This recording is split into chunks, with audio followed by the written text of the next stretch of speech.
Svsivaeditz நண்பர்களுக்கு வணக்கம். So இந்த வீடியோவில் நம்ம எதை பற்றி பார்க்க போகிறோம் அப்படின்னா, வெட்டிங் பேனர் வந்து எப்படி எடிட் பண்ணுறது அப்படிங்கிறத பார்க்க போகிறோம். ஆல்ரெடி நான் 2 வீடியோ போட்டுட்டேன். அந்த வீடியோவில் லிங்க் வந்து டிஸ்கிரிப்ஷனில் கொடுக்குறேன். அதை பார்க்காதவங்க மறக்காமல் போய் பாருங்கள். இந்த வீடியோவும் நீங்கள் வந்து ஸ்கிப் பண்ணாமல் ஃபுல்லாக பார்த்தீங்கன்னா மட்டும்தான் எப்படி எடிட் பண்ணுறது அப்படிங்கிறத கற்றுக்கலாம்.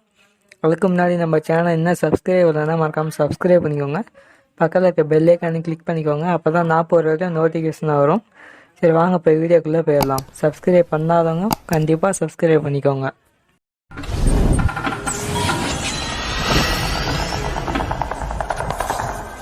ஆப்பை ஓப்பன் பண்ணால் இந்த மாதிரி தான் இன்டர்ஃபேஸ் இருக்கும். இதை வந்து ஃபஸ்ட்டு ப்ளஸ் ஐக்கானை கொடுத்தீங்கன்னா இந்த மாதிரி தான் வரும். அது பேக்ரவுண்ட்ஸுங்கிறத கொடுங்க. இதில் வந்து நீங்கள் ஒயிட் கலருங்கிறத சூஸ் பண்ணிக்கோங்க.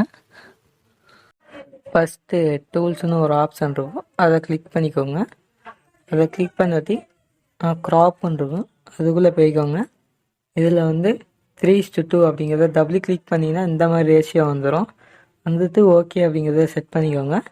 செட் பண்ணதுக்கப்புறமா இப்போ வந்து நம்ம ஆட் ஃபோட்டோங்கிறது போகிறோம். இதில் வந்து இந்த 2 இமேஜ் வந்து நான் ஃபஸ்ட்டு எடுத்துக்கிறேன். ஃபஸ்ட்டு இந்த இமேஜை எடுத்துகிட்டு இந்த மாதிரி ஃபுல்லாங்கிறத செட் பண்ணிக்கோங்க. செட் பண்ணிவிட்டு left side double layer box மாதிரி இருக்கும், அதை கொடுத்தீங்கன்னா மூடவுன் ஒரு ஆப்ஷன் இருக்கும், அதை கொடுத்தீங்கன்னா பின்னாடி போயிடும். அடுத்தது இந்த இமேஜை வந்து செலக்ட் பண்ணிக்கிட்டு இந்த மாதிரி பெருசாங்கிறத நான் செட் பண்ணிக்கிறேன். இந்த மாதிரி பெருசாங்கிறத செட் பண்ணிவிட்டு லெஃப்ட் சைடு வந்து எரேஸ் ஆப்ஷன் இருக்கும், அது எரேஸ் ஆப்ஷன் போயிட்டு ஹார்னஸை கம்மியாக வச்சுக்கோங்க. வச்சுட்டு இந்த மாதிரி நீங்கள் வந்து எரேஸ் பண்ணிக்கோங்க. நான் வந்து ஃபஸ்ட்டு இந்த மாதிரி ஃபுல்லாங்கிறத எரேஸ் பண்ணிவிட்டு அடுத்தது ஒப்பாசிட்டி கம்மியாக வச்சுட்டு மறுபடியும் இந்த மாதிரி நான் வந்து எரேஸ் பண்ணிக்கிறேன். எரேஸ் பண்ணிவிட்டு அடுத்து ஓகேங்கிறத செட் பண்ணிக்கிறேன். செட் பண்ணிவிட்டு இதை வந்து இந்த இமேஜ் வந்து நான் லைட்டாக ரொட்டேட் பண்ணிக்கிறேன். இந்த மாதிரி நேராக செட் பண்ணுறதுக்காக உங்களுக்கு எவ்வளோ பெருசாக வேணுமோ அந்த மாதிரி நீங்கள் செட் பண்ணிக்கோங்க. நான் இந்த மாதிரி செட் பண்ணிக்கிறேன். செட் பண்ணிவிட்டு அடுத்தது மறுபடியும் நான் ஆட் ஃபோட்டோங்கிறது போகிறேன். அடுத்து இந்த இமேஜ் வந்து நான் செலக்ட் பண்ணிவிட்டு கீழே ஸ்க்ரால் பண்ணிங்கன்னா பிளெண்டுன்னு இருக்கும். இதில் வந்து ஓவர்லே அப்படின்னு ஒரு ஆப்ஷன் இருக்கும், அதை செட் பண்ணிக்கோங்க. இதை வந்து நீங்கள் ஃபுல்லாங்கிறத செட் பண்ணிக்கோங்க. செட் பண்ணிங்கன்னா இந்த மாதிரி தான் வரும். உங்களுக்கு கலர்ஸ் ஏதாச்சும் வேறு கலர் வேணும்னா இந்த மாதிரி நீங்கள் நவுத்திக்கலாம். அப்படி இல்லைன்னா இந்த மாதிரி நவுத்தி வச்சுட்டு கீழே ஸ்க்ரால் பண்ணிங்கன்னா ஒப்பாசிட்டின்னு இருக்கும். இதை வந்து நீங்கள் வந்து ஃபுல்லாங்கிறத கம்மி பண்ணிக்கோங்க. உங்களுக்கு எவ்வளோ ஒப்பாசிட்டி கம்மியாக தேவை அப்படிங்கிறத பார்த்துட்டு கம்மியாக வச்சுக்கோங்க. வச்சுட்டு அதை நல்லா ஜூம் பண்ணி பாருங்கள், முகம்லாம் கரெக்டாக தெரியுதா அப்படிங்கிறத. இந்த மாதிரி கரெக்டாங்கிறத செட் பண்ணிக்கிட்டு இன்னும் கூட நான் ஒப்பாசிட்டியை கம்மியாங்கிறத செட் பண்ணிக்கிறேன். இந்த மாதிரி ஒப்பாசிட்டியை கம்மியாங்கிறத செட் பண்ணிவிட்டு அடுத்தது நான் வந்து ஆட் ஃபோட்டோங்கிறது போகிறேன்.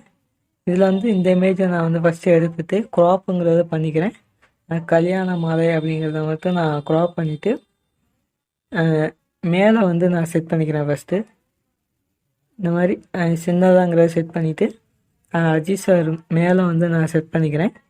செட் பண்ணிவிட்டு அடுத்தது டெக்ஸ்ட்டுக்கு போகிறேன்.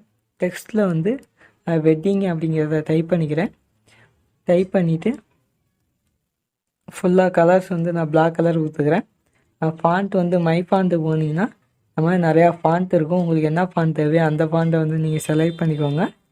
நான் வந்து இந்த மாதிரி ஃபாண்ட்டை செலக்ட் பண்ணிவிட்டு இப்போ வந்து கீழே மூடம் கொடுத்தீங்கன்னா பின்னாடி போயிடும் வெட்டிங் அப்படிங்கிறது. இந்த மாதிரி கொடுத்துட்டு கீழே ஸ்க்ரால் பண்ணிங்கன்னா பிளெண்டுன்னு ஒரு ஆப்ஷன் இருக்கும். இதில் வந்து ஓவர்லே அப்படிங்கிறத செட் பண்ணிக்கோங்க. செட் பண்ணிவிட்டு இப்போ வந்து உங்களுக்கு ஒப்பாசிட்டி அதை வந்து கம்மியாக செட் பண்ணணும் அப்படின்னாலும் நீங்கள் செட் பண்ணிக்கலாம். அப்படி இல்லைனா அப்படியே இருந்தாலும் பரவாயில்ல.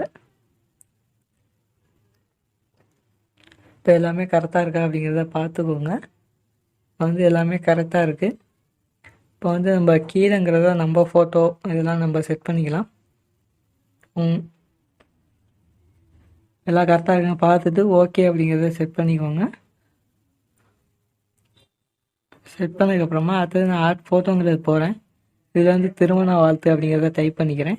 பண்ணிவிட்டு இந்த மாதிரி நான் சென்ட்ரலில் அப்படிங்கிறத செட் பண்ணிக்கிறேன். செட் பண்ணிட்டு இப்போ ஷேடோங்கிறத கொடுத்துக்கோங்க.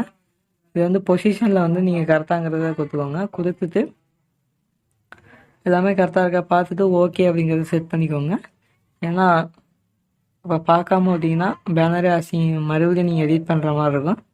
அடுத்தது இந்த இமேஜை வந்து நான் செலக்ட் பண்ணிக்கிறேன். நம்ம ஃபோட்டோலாம் எப்படி செட் பண்ணுறது அப்படிங்கிறத பார்ப்போம். ஃபஸ்ட்டு ஒரு இமேஜை வந்து நீங்கள் வந்து செட் பண்ணிக்கோங்க. இந்த மாதிரி பெருசாங்கிறத ஃபஸ்ட்டு சென்டரில் செட் பண்ணிவிட்டு, அடுத்தது இந்த இமேஜை வந்து நீங்கள் செலக்ட் பண்ணிவிட்டு அந்த சென்டரில் ஒரு இமேஜ் வச்சோம்னா அதுக்கு ரைட் சைடு இந்த மாதிரி நீங்கள் வந்து செட் பண்ணிக்கோங்க. செட் பண்ணிவிட்டு மூவ் டவுன் அப்படின்னு கொடுத்தீங்கன்னா பின்னாடி போயிடும் ஃபோட்டோஸ். இந்த மாதிரி பின்னாடி போயிடும். அடுத்தது இன்னொரு இமேஜ் இருக்கும். அந்த இமேஜை வந்து நீங்கள் வந்து செலக்ட் பண்ணிக்கோங்க. இந்த இமேஜை செலக்ட் பண்ணி லெஃப்ட் சைடு இந்த மாதிரி வச்சுக்கோங்க. இந்த மாதிரி நீங்கள் வச்சிங்கன்னா இந்த மாதிரி லெஃப்ட் சைடு வச்சு அதே மாதிரி மூவ் டவுன் அப்படின்னு கொடுத்தீங்கன்னா அந்த ஃபோட்டோ பின்னாடி போகும். கரெக்டாக 3 ஃபோட்டோஸ் நீங்கள் வைக்கிற மாதிரி இருந்தால் இந்த மாதிரி நீங்கள் செட் பண்ணலாம்.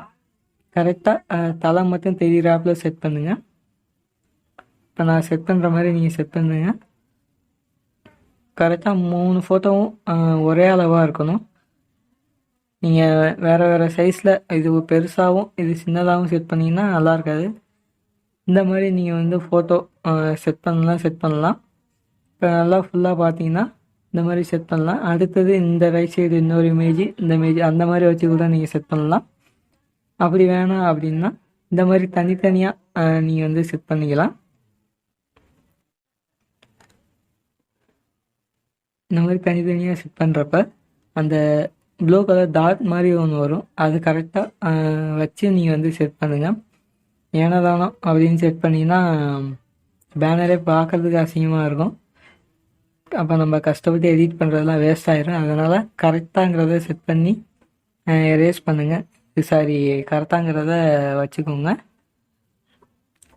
இந்த மாதிரி லைன் வரும். கரெக்டாங்கிறத நேராங்கிறத வச்சுக்கோங்க. வச்சுட்டு இப்போ ஓகே அப்படிங்கிறத செட் பண்ணிக்கோங்க. செட் பண்ணதுக்கப்புறமா அடுத்தது டவுன்லோட் ஒரு ஆப்ஷன் இருக்குது. அதை வந்து நீங்கள் வந்து டவுன்லோட் பண்ணிக்கலாம். அவ்வளோதான், நீங்கள் ஒரு வீடியோ முடிஞ்சிச்சு. இந்த வீடியோ பிடிச்சா லைக் பண்ணிக்கோங்க. மறக்காமல் நம்ம சேனலை சப்ஸ்கிரைப் இல்லைன்னா மறக்காமல் சப்ஸ்கிரைப் பண்ணிக்கோங்க. பக்கத்தில் இருக்க பெல் ஐக்கானை கிளிக் பண்ணிக்கோங்க. அப்போ தான் நான் போகிற வீடியோ நோட்டிஃபிகேஷன் வரும். சரி, அடுத்த வீடியோவில் சந்திப்போம். டாட்டா, பாய் பாய்.